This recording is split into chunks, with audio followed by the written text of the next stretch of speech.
hey, Todd Richards is in town. We're going to do a podcast tomorrow. Statistically, I think we've beat many podcasts. Creative chaos, but it's perfect. So the couch is just a straight up crotch shot. Because you do have a day job. Go listen to episode 1. It's rough. Yeah, we're going to start creating neck problems for all of our guests. This is all an experiment. Nobody's making $1 million sitting on this show today. You're just doing it because you want to. The fact that we still have people coming through the door and wanting to share their stories. I wish I had something like this when I was trying to figure it out. 1, 2, 3, 4. He's no one, she's no one, we're no one. So I'm excited. I'm so excited for today because we're at, like 25 shows. We're like halfway through a cycle, but 1 year into this thing. And again, statistically, I think we've beat many podcasts at just getting this far because a lot of people quit at 3. Right. It's something I think you shared with me at one point. So that just feels good to just at least keep it going enough and just still have a lot of vision of where it's going to go. Mm-hmm. But it's a great opportunity to just slow down a little bit and then just check back in and see what we're doing, why we're doing it, and where we're going to go next. And I remember you came to me one day and said, hey, I want to do this podcast. And it's like, all right, I always want to be open to these subjects. And so what were your thoughts then? Yeah, I mean, I think since, the infancy of my time here at Nemo, I mean, I was obviously like hell-bent on listening to podcasts. It was kind of the early stages of when everyone was kind of getting on board. Everyone was listening to Joe Rogan, and Huberman was just coming out, and I was really obsessed with Rich Roll and all these guys and hearing all these amazing stories. And I remember just sitting here at Nemo and hearing the stories of the people that have worked here or who come through the doors or the people that we get to work with. And I couldn't help but think, like, this is a great platform for a podcast. There's so many amazing stories and so many cool people that are coming through. And I immediately was like, we got to have a podcast. Like, our network is so cool and your stories are so cool. And it just seemed right. So I just kept prodding. I think I mentioned it to you like many times before we ever kind of solidified that we were going to do it. And I made a whole presentation and pitched it to you and to all of the partners. And there was kind of a waiting game. And the next thing I knew, you text me, you're like, hey, Todd Richards is in town. We're going to do a podcast tomorrow. And I was like, yeah, we're good. Let's go. We're going to do it. And then from there, it was the game of chase. But and it was, again, like, good on you for continuing, because I think it's just a testament of just tenacity. Mm-hmm. And I think a lot of young people come and they do one presentation and it's not accepted, and then they kind of give up. And reality is it takes many tries to kind of sell your creative idea in. And the more you believe in it, the more you run it through your head, the better you are at presenting it to get somebody else to want to be part of it and ultimately contribute cash or time to be able to make that vision come to life. And so I think the timing was right. Again, I think in our leadership meetings, we're looking at ways of promoting our agency. And I think it's like there's plenty of brand agencies out there, and how do you differentiate and do something different than the other guys in Portland even? There's just many talented shops. And I think it's something that we'd have done well. Mm-hmm. Again, I say brand agency versus ad agency because it's really more working with communities and getting that story and that authentic vibe out into the world, as opposed to buy now, 10% off. Wasn't that a funny Super Bowl spot? Like, yes, that's an important part of anybody's marketing program, but I think the piece that we handle is just generally more authentic. And so this platform and the timing of being able to produce podcasts is perfect. It was perfect timing for us. And so it's just us setting up the time, money, and budget to do it, because you do have a day job. Yep. And the reality of, as a young person coming up, being an account person, great position. And again, there's definitely some concerns on leadership team that you're not going to have enough time focused on doing the job of just keeping accounts happy and getting too distracted on the shiny object of this idea of a podcast. Yeah. And so you went through a naming process with Lumen. What was that about? Yeah, I mean, there was a whole bunch of names on the table, and Lumen, being the creative wordsmith genius that he is, has his process. And I feel like I have a different process where it's much more a more minuscule approach than Lou would have. I have the one name in my head, and I'm like, boom, that's it. And I think the easy answer for me was, Nemo means no one. And I was like, the No One Podcast. Like, come on, that's it right there, right? And sure enough, Lou's like, all right, well, we got to go through all of the avenues and see, is that name being used? And unfortunately, that name ended up being used by, do you know the comedian Patton Oswalt? Oh, no. He had a podcast. It was like a 10 series superhero podcast. And so Lumen's like, yeah, we can't use that. We don't want to go toe to toe with Patton. He's got a pretty big network. And, so we kind of went down the rabbit hole and we're fielding a bunch of different names and ultimately landed on CoPro, the short form of collective progression, which ultimately kind of shaped our whole approach to what this podcast is. So what's collective progression?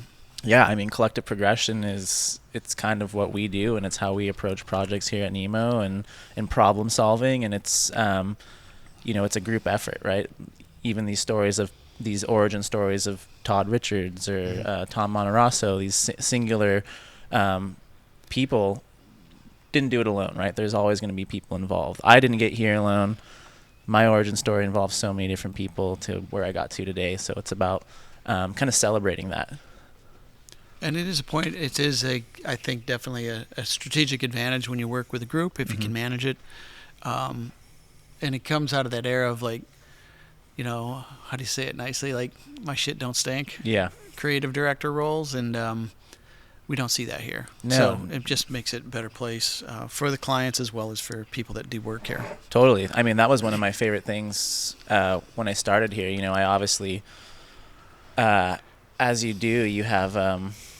what is it called when you don't think you're worthy of being somewhere? Imposter syndrome. Imposter syndrome. I had huge imposter syndrome when I got here, and I was immediately given an even seat at the table with everything that we did. It didn't matter on my experience or all of my ideas held a very equal weight to everyone else, and I always really loved that. And so, yeah. It's a huge part of what we do. Step up, trip to the middle. Yeah. And so now we got this podcast. We got a budget. Yep. We've allocated time to do it. Yep. And it's like, what was the strategy? What were you thinking about? What was it going to be about? Why even? What do you want to talk about? What's out in the world, right? Like. Yeah, I mean, I think we came in pretty broad. We were like, we're a brand house, so we'll somehow cue in brand, and we had these kind of probing questions of our guests of like, how do you what does brand mean to you? That used to be one of our go-to questions, right? And we tried to keep it brand centric. And then as kind of the episodes went on, we started to notice that these are kind of origin stories plus career success stories.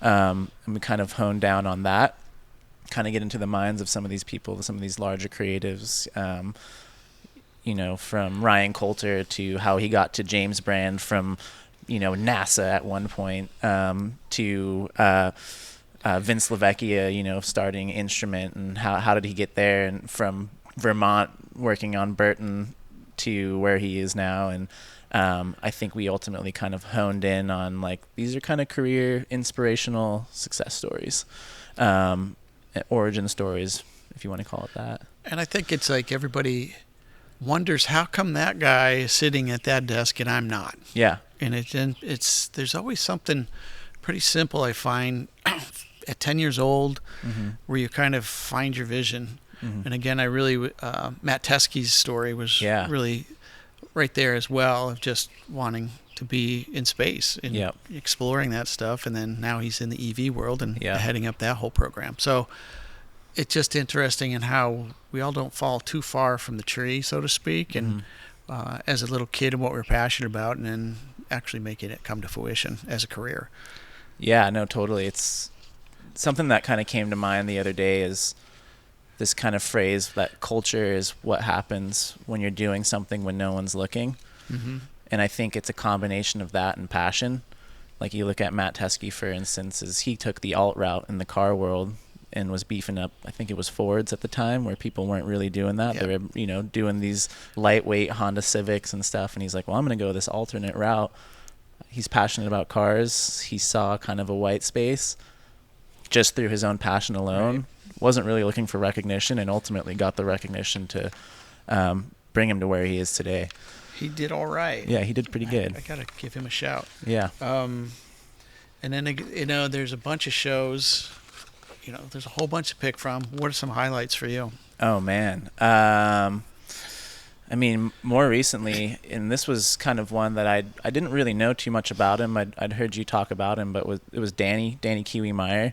Okay. That guy just has some really amazing insights, and he's honestly one of the most inspirational and positive people I've ever met in my entire life. And it was just really nice kind of getting to hear his take on everything, and this kind of, it's not really carefree, but it's kind of like, let the world do its thing. And one thing that he said that really stood out to me was just listen.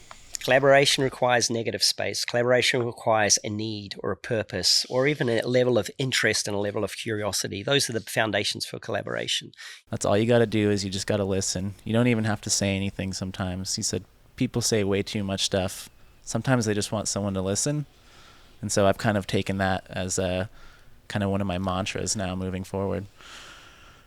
Yeah, there were so many good insights. I wrote some of my favorite quotes down. Yeah.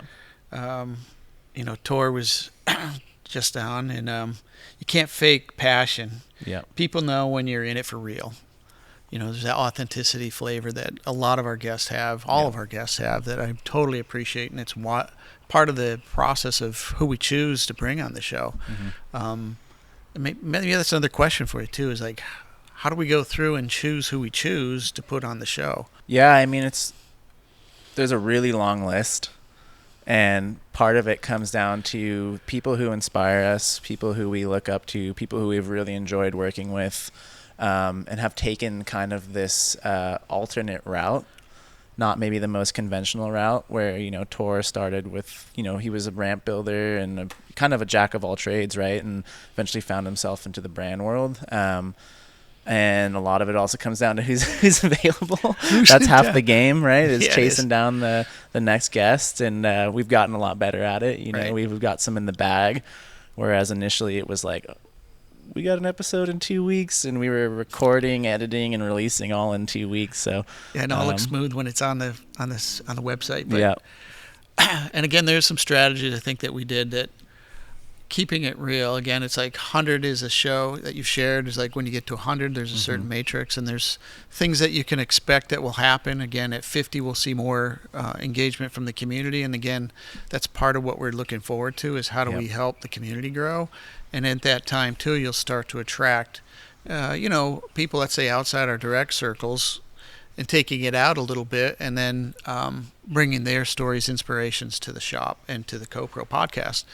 But one of the strategies that we did early on was like bring Todd Richards and Tom in early, because they do podcasting. Yeah. Like, they're really good at it. Todd, obviously an NBC announcer for the Olympics. He's got a magic tongue, and he just made it easy for me, because I am not this guy. I'm not the guy that does this stuff, but he made it easy and made me comfortable. So really, it's like training wheels, working with people that are professional, like Tom and Todd were right out of the get-go. So it just gives you more confidence to want to keep going, and then hone your game and get better at the interview skills. Yeah, you can definitely tell the people who have told their story a few times. It's almost like a rehearsed anecdote when you're on like a late night show. They come in and all of the details down to the finest. Like Ryan Coulter blew my mind with his storytelling, and it's just down to the smallest detail from when he was 10 years old, like just painted this picture. I thought I was right there with him, signing up for NASA at the age 12, and I could just see it all. And it's a true art form. Heart-wrenching story. Yep. Absolutely. And the other thing strategically too, again, is making sure that we included other interviewers as well. Like Jen Sharowski was doing a show. You did a show, and just tried to. And then we've got Scott Keating also participating. So again, it's not just one, it's us as a group putting these things together. And I think as we evolve and get into chat conversations, as we get our technical skills down, and being able to share as a group and get that energy going back and forth. I was watching Spinal Tap clips with my wife this weekend. It's like that was all improv, right? Yeah. And it just feels so real and authentic. And just because it was, they were just making it up as they go in the context of their characters. And so I look forward to that growth as well for us. I think the other strategy was the discipline of we're going to film and do it on Fridays. The other thing that you made clear at the get-go is like we need to do it in our studio and not on FaceTime. So Right. again, it's easier to get more people, but I think that the interview on FaceTime, as we are all on Zoom every day, like it gets a little flat, and they Yeah. kind of, I think the guests start to say their lines. Well, so to speak. the Zoom burnout is real too. I think if Keep we going. were What do you to mean Zoom burnout? Oh man, yeah. I just feel like I'm a shell of myself sometimes when I'm on Zoom. Like I'm not the real me. Yep. I'm the business me, or I'm the me that's trying to focus on what you're trying to say and take the notes, and you just kind of go into a whole different mode when you're on Zoom. Whereas when you're face to face, you're able to have a real authentic conversation. You get to hang out. We get to go and have lunch with these people and go spend the day with them. And so you get to really build that relationship before you jump into the studio. Yeah. Yeah. And that's another thing too. Again, is just wanting to make sure everybody's comfortable. Mm-hmm. We also I don't share the questions beforehand. Everything's just they gotta come right from the gut. Mm-hmm. But I think as I've grown too as a interviewer, trying to make sure that I'll give them their line, because they all have their spiel, their one story that they always tell, and okay, I'll give it to you. But if we don't drag something new to the surface, it's like, especially some of these guys that have done a bunch of podcasts, they kind of know what everybody expects to hear from them, and that's their story. But there's so much more to it, and I think the one story I was really stoked on was Eli Cairo. Oh yeah, and of course. I'm good friends with his sister, and she shared a story about this crazy, cartoon sandwich that he made as a kid, and the story behind it, and it really just gives more insight of his upbringing as growing up in a household in Salt Lake City. So that was inspiring, Right. and different, and I think it resonated with him. He got a big kick out of it. So Well, it's been fun to kind of watch you too from the very beginning as an interviewer, right?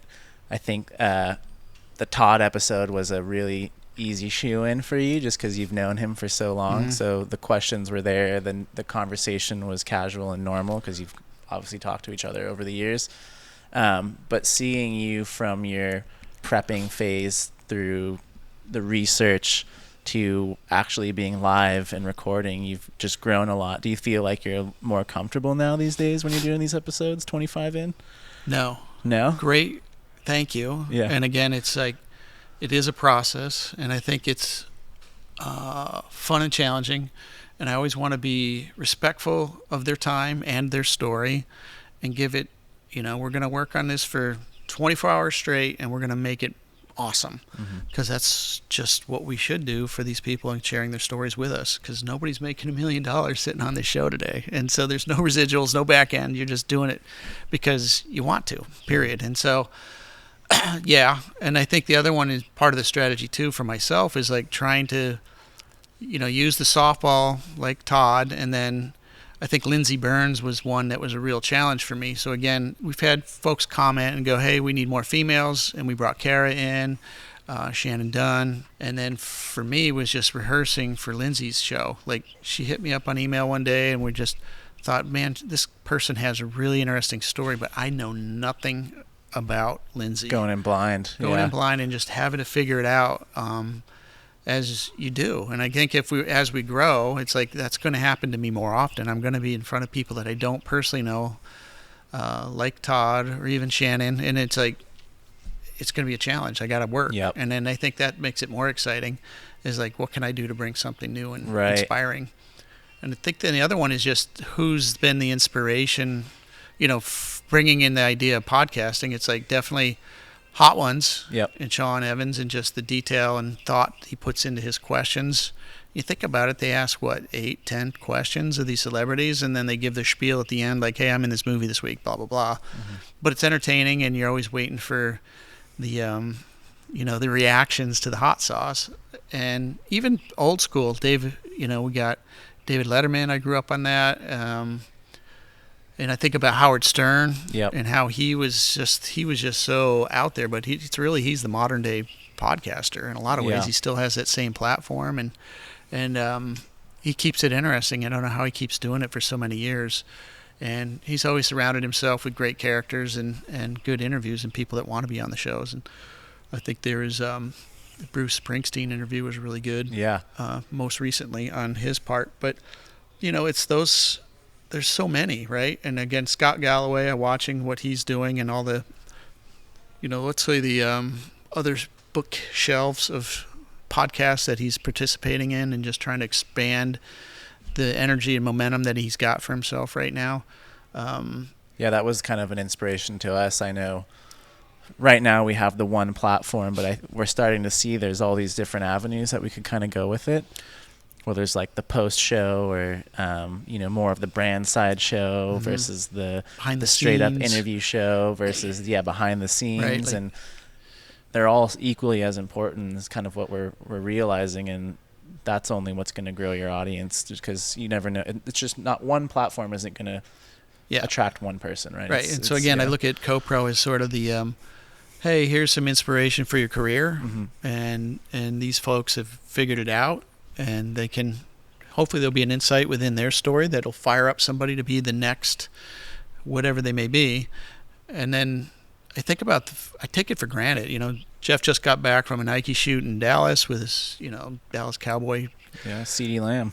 Yeah, and it's like, it's not like it's not that easy, right? No. Like, it's like, how do you pull this off? Things aren't moving. They are moving, actually. Things are falling off the table, on the table. Move here. I need one less hour.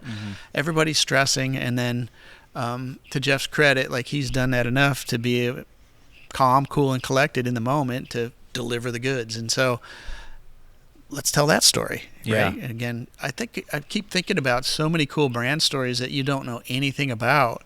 And why are they here? I mean, even like I've grown up with Red Bull, but everybody kind of takes it for granted. And then, why is it here? Why do we care? And so there's so many stories like that. It's way more than a beverage. Oh, there's so much more to it, right? And then, I'm sure you saw the stunt they did this weekend where they flew through the fireworks. Yeah, that's just crazy, right? And so, I get excited about those things that are to come. Right. Keep in touch. Yeah. The other inspiration is from NPR and the Tiny Desk. It's like, hey, it's COVID times, and they just made their office work as a studio, and everybody put their head together and brought in some talent. And Dua Lipa's on there. I mean, they had the who's who, Bono's, U2. I mean, they've had who's who on that show. But again, it's the set that they've done.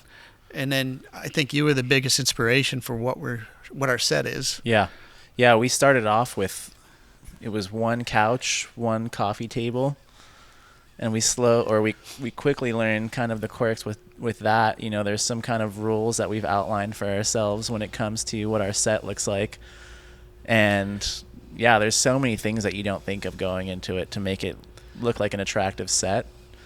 Like, I mean, just to be frank, we're like, hey man, the couch is just a straight up crotch shot. We gotta figure that out. Oh man, yeah. And then from there, we were like, well, it's also not really conducive to a conversation. You're sitting there. We're gonna start creating neck problems for all of our guests. So we had to figure that out. And you were like, the Letterman kind of setup. I like the desk and have the nice couch and set them up with a beverage, and just kind of establishes you as the interviewer and the interviewee. Just gives you a little place for all my notes and things. But yeah, and then it was like, hey, we'll start in the studio. The studio, it's the centerfold of the office. It's pretty quiet. It's kind of away from everyone. And we could leave it up. We can leave it up, but we also quickly learned, like, we couldn't leave it up. Yeah, too many photo shoots. Building that, breaking it down every time was kind of a pain. We had to decorate the whole background, and I was just kind of looking around the office one day, and I was just looking at this wall, and I was like, man, this is creative chaos, but it's perfect. So this is the spot. Here we are. And we'll do it for now, and whatever happens next. Yeah. Like, I'm open to however it grows or evolves, because there is no wrong answer at this point. Right. And so we've got the set. What are some of the things that you remember, or one of the shows or guests that you remember the most? You talked about Kiwi. Yep. Tell me more. Oh man, I mean, this one isn't even out yet. It's going to come out probably this week, is Bobby Meeks. I've seen him come in and out of the office, over the years, and, exchanged hellos. I knew he was a snowboarder. I'd seen him in the videos and stuff, but I had no idea of his background and how he got there, and the whole story of his diving career. Dude. That was probably one of the funniest stories I've ever heard, and the way that he tells it is it's just so funny. And I think what that kind of said to me is there's no one path really to get to where you want to be, and everything that you do is important. It defines who you are. It helps shape you into the person you are, and it also helps kind of help you figure out where you want to go. The diving in itself, I can't tell you exactly how that correlates into managing one of the largest snowboard camps in the world, but it helped them get there, right? It's all a part of the story, and I think that's those kind of quirks are what make us interesting as individuals. Yeah, climbing up a skinny ladder in a fire suit. Yeah, that you can't see out of, like, yeah, and how warm it must have been. Yeah, and how ghetto yeah, not a great setup. No, that was. He's lucky to be alive. Like, yeah, forget that 80-foot tenacity, dive. Perseverance, maybe somewhere all that in there. gut, just punch that kind of gut and keep standing up. But, yeah, it's like those are great opportunities. Is there more? I mean, make you give. Well, you're on a roll there. I think my favorite stories too are kind of the people that were just having fun, right? They were just doing what they like to do. They weren't necessarily sure of where they were going. And one that comes to mind is one of our earlier episodes with Kemp Curley. Mm-hmm. Kemp was literally just hanging out with his buddies. Oh, yeah. They just happened to be kind of, I think they were maybe helping out on set or whatever, and it kind of just led to, I think it was MTV being like, hey, you know what? We like you guys. Yeah. Here's the keys to the MTV house. Here's the keys to the show. We're gonna get you involved, and that turned into a full on career in production. It and was still going. And they're still going, and he's doing stuff with Rockstar. And I think it's easy to just think like, from a high level, some of these stories you're just like, yeah, we were just kind of messing around and we started a multi-billion-dollar company. But there's so much more to it. It's more of you doing what you like to do, and the passion is going to be there, and you just stick to it, and you surround yourself with the people that have that same mindset, and it'll ultimately turn into something. And it did. For those guys, it did. Why they're in front of the camera today. Totally. And, and the tenacity of which they've pursued all of that, they earned it. Yeah, absolutely. I think back on Kara Fullerman. Over at Chewy. Again, it's probably one of the more higher, C-suite folks that we've been able to talk to, and she's so smart. Oh, incredibly. And not in a competitive way, but in leading through an empathetic way, because that's a big organization, and she's got multiple teams in multiple states, and is able to keep everything online, and that brand is continually to grow out of part of that team and their leadership there. And so I've been grateful to do the work for Nemo, but one of the things she said that as a brand guy is like, great brands aren't built in boardrooms, they're built in the wild. If you're showing up and you're relevant and you're in the conversation, then people will believe you, and they'll continue to want to connect with you and trust you to deliver a point of view for us around pets that's unique, and we're bringing them something new and interesting. And that really resonated with me as a brand guy. So I was like, I like that. Well, that's just a true testament too. When you look at her resumes, she's bridged the gap of so many different industries, but has had that same level of success no matter what the product is. Mm-hmm. She was with Xbox at one point, and now she's with Chewy, and it's a totally different product and a totally different audience. But you bring that same mindset to everything that you do, and she's been able to recreate success time and time again. Good on you. Yeah. The other one I was really inspired by was, and it was one of our strategies too, was bringing in a couple. So with Joyce. Ray and Joyce. Yeah, that was awesome. And again, just technically with our sound and then cameras and limitations there, but it was their story. Forget the technology, just their stories.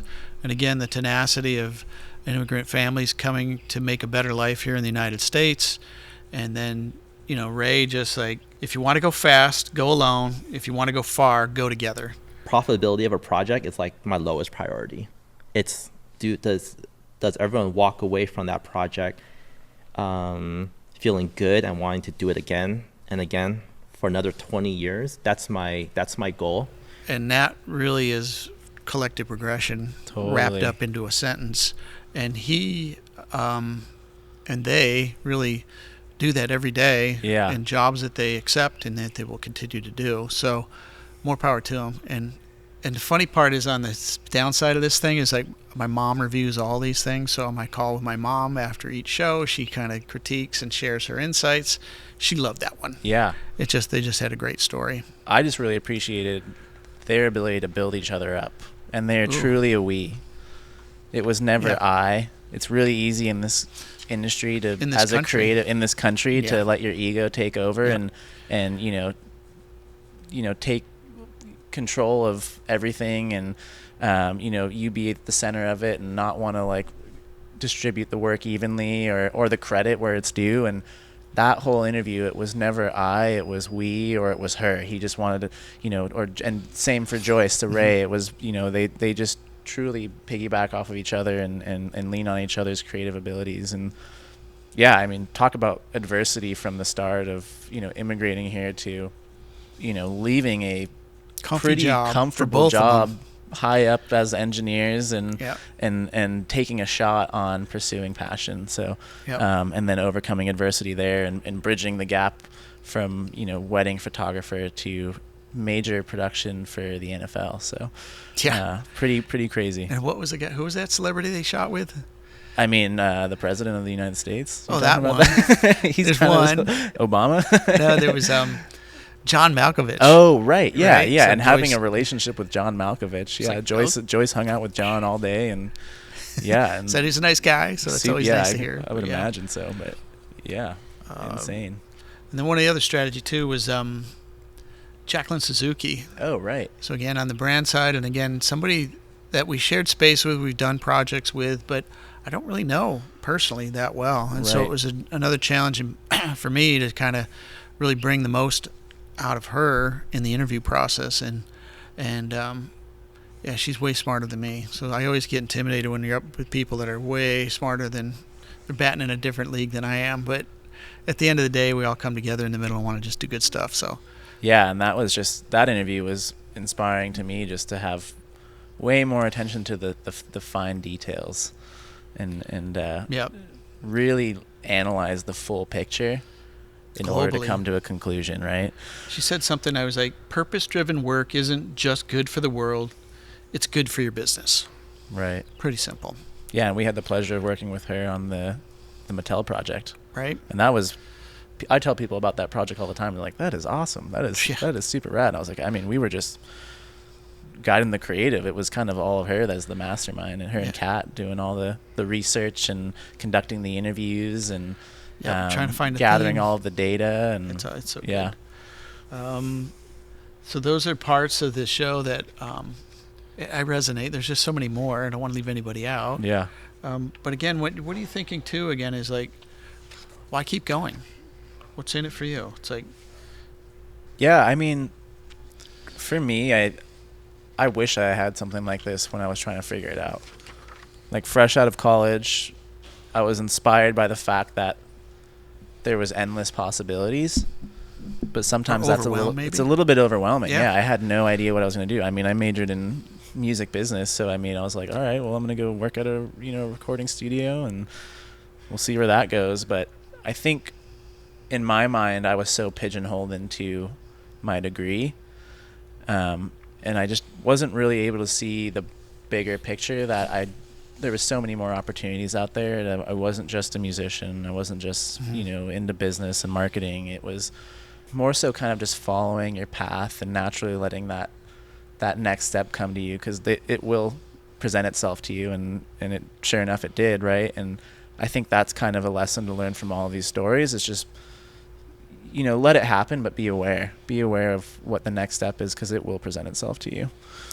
And it's the patience. It is the patience. It's the patience and frustration of knowing that it doesn't happen the first try. Yeah, and don't chase the bag. I think that's another lesson. It's not about the bag. It's about the experience and the life lessons and the people that you surround yourself with. The journey. Just enjoy it. If you get too fixated on the finish line, you're going to beat yourself up. Yep. And then, just as a side note, any of the intro music you hear is yours truly, playing it for us. It's not AI. Yeah, it's not you AI. live. That was I actually wrote that, I think, my first few weeks here at Nemo. I was up for a Cool and Cultured, and I did a Cool and Cultured on jingles. And so I tasked it with myself. I was like, I can't just do a presentation on jingles and not write my own jingle. So I wrote my own jingle for Nemo of what I thought that was from what I knew from my 3 weeks of working here. Perfect. And it just happened to work for the podcast. Take it by the horn and just make it stoked to use it for something. What are your dreams and goals for this podcast in the next year? The fact that we still have people coming through the door and wanting to share their stories, I just want that to continue. That's my favorite part of it. It's just getting to hear the stories and having people want to be involved. I think a short-term goal would be getting more people in the shop to get involved and interview and bring their friends in and their network and make it more of a truly collective progression experience. Yeah. It's not just, like I always said, it's like, this is not the Trevor and Nick show. Right. This is the Nemo podcast. This is the collective progression. And so the door is open. Come on in. All right, so then who would be an ultimate guest? Like, oh man, if we could get so-and-so in here. I mean, I've always wanted to hear more from Draplin. I know he's come through the door. Draplin. Okay. let me He's see a what I can really do. interesting kind of guy. And, you see his work everywhere, but I feel like I haven't really learned much about him and his background and how he got to where he was. Draplin, okay, keep going. I'll give you 3. Man, I know there's the kid in me is Tony Hawk would be really rad. Okay. I know there's a thread there somewhere getting Tony in. Yeah, I work for Tony. Yep. Yeah. Salema. He's right. always been a huge inspiration to me, man. That guy is the voice of my childhood. Oh yeah, huh? And it's, what's funny is, I don't know if he'll like this or not, but there's this voice that they use in AI for commercials, and it almost sounds like Salema when I hear it, because he does like this professional voice sometimes, almost jokingly, and it almost sounds like the AI voice. And I've always wanted to send it to him and just be like, hey, do you think this sounds like you? What if they just stole it? It's I like, know. I would hey, hate, or hopefully he sold it to them, or hopefully he gets a commission if Yeah. that's the case. But we'll never know. Like that's just. What But the yeah, creepy I mean, part of I would AI love is. to have him, and he's just, that was the first time I was ever like, I want that job, like whatever Right. that is. He's there at the X Games. He's there at the WSL. He's at the Pipe Masters. Him and Chris Cote as well. Those two dudes. As a young kid, I was like, that's the dream job right there. No offense, but No, I hear you. It's like, yeah, it's like yeah, I can't imagine. That's like this is your work engine right here. It's like yeah, exactly. gift of The gab. brain too. You got to yeah, have the so quick, yeah. so quick. Those guys. Who else? Oh man, putting me on the spot. I mean, I would love to get some musicians in here. We haven't really had any music specific people. We had Ryan Wines in, which was really cool. Yeah, So Ryan. it was awesome to kind of get the behind the scenes of creating a sync licensing agency and a music production agency. But yeah, just getting some more musicians in here. Whoever is in our network, because that's a whole different kind of creative world as well. Yeah, that one goes at a different pace. Yeah. For sure. Who's the most famous musician that you know? That I've worked with or I know? Either. I could do both. Yeah. But again, it's like I did shoot with Bono from Yeah. U2 back in Boston, Syracuse. Yeah. And then Adam Yauch of the Beastie Boys. Obviously, he's a snowboarder, so I used to stay in his room down in Salt Lake when he was out on the road, which was all the time. So Wild. he's never there. I didn't get to snowboard as much as he wants. R.I.P. Yeah. And then, for those go way back, Gang of Four. Oh, and rad, Dave Allen yeah. worked here at Nemo Design, so he was here for about 2.5 years, really working on what was really blogging, but it was the prefaces of social media is what we were working on with Dave. And so it was too soon, and then it took off. And then Dave unfortunately passed away here not too long ago. So those are the ones I got to know. Oh, I know. And I was just listening to him this weekend. who? Jason Schwartzman. Yeah, that's Lou's buddy. Yeah. For sure. Yeah. On the DL. But He's yeah. rad. No, I He's think, a talented guy. You know, from his acting to his music, I think that would be a really, really cool interview. Let's get him in. Let's do it. All right. Well, I'd like to get Spike in while Yeah, we're at that'd it. be awesome as well. Because he's like, I think for our action world has really made it in mainstream, and I'm sure it doesn't have to work, but does all right and picks and chooses the projects that he wants to work on. And I heard rumor he's working on something, so maybe we can hear about it when That'd it's be time cool. to do the press junket, and maybe we could be part of that. That'd be rad. Wouldn't that be cool? Let's get him in. That would be so cool. How about girls, females? Who should we bring in? Alyssa Steamer. Tell me more. Always admired her famous Wallies. Right on. And her career as a female skater as well, in a pretty male-dominated industry, at least for a while there. It's really, really cool to see the girls or the women in that world just throwing down just as hard as the guys. So and I feel like she kind of paved the way. So it'd be really interesting to hear from her. I was watching X Games there with True, and she's got more medals than anybody right now. Yeah. More gold medals. I just saw her in a commercial. No way. Yeah, Good I for think her. it was like a Rockstar commercial or something. Sweet. Yeah. All right. So we got some on board. Yeah. And then I think, we want to do group conversations, Right. I think, in the future. Any ideas there? Get some more microphones. Yeah. It's a little bit of tech that we got to work on, but we'll figure it out. Yeah. I mean, I think that's something that we haven't really experimented with. And like we said, like this is all an experiment. And we're learning as we go. Mm-hmm. So I think we've kind of figured out the A-B conversation and some of the quirks that go along with that. Taking the space between, the answers and the questions, and not bombarding the microphone with the normal yeahs and the mm-hms. And so adding that third and fourth person in it's going to be kind of interesting to see how that plays out. That energy goes. Yeah. We'll work on that in the next 25 episodes. We'll get one of those For sure. under our belt. Maybe we'll do a little internal one. I've always wanted to get you and Lou and Jeff and Sharowski or whoever else is in the shop that's willing to chat and just kind of maybe go through like a collective origin story of Nemo and the time here, and share some of the fun stories and the learnings and all of that. All right. Yeah. Let's work on those guys. Yeah. They're reluctant in a positive way. They're just humble, really, is what it boils down to. They're also super busy, so I get it. I know. But somebody's got to do it. Someone's got to do it. It's only an hour, right? It's only an hour. It doesn't take that long. Yeah. All right. So we'll we got take care of all the heavy stuff. What have we missed here? Man, there's so much. I think it's just we're going to be constantly learning, and we're going to just kind of keep beating at it, and we'll see where it goes. That's all you can do. All right. So if somebody's starting up a podcast, what's 2 cents of advice that you could give them? Well, you just got to do it. What's a Nike thing?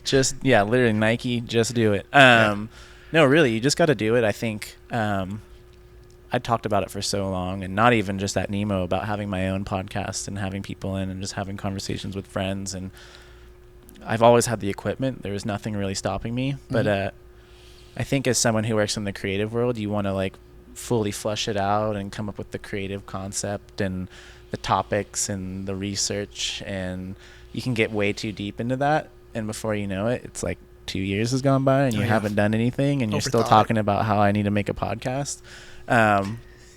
So just do it, and then once you do it, keep doing it, and you'll learn along the way, and it's going to start off pretty bad and bumpy, and but you go back to the beginning of your favorite podcast, go listen to episode 1. It's rough. It's rough. It wasn't amazing from the start. The camera quality was probably bad. The audio quality was probably bad. The interviewer had no idea what to do. Maybe he talked more than the guest. So it's just like, just do it. Go have fun with it. Don't stress about it. Keep it casual. That's it. Yeah. All right. We'll bring it to the end. Thank you. Keep watching. Keep watching. We'll see you on the coast.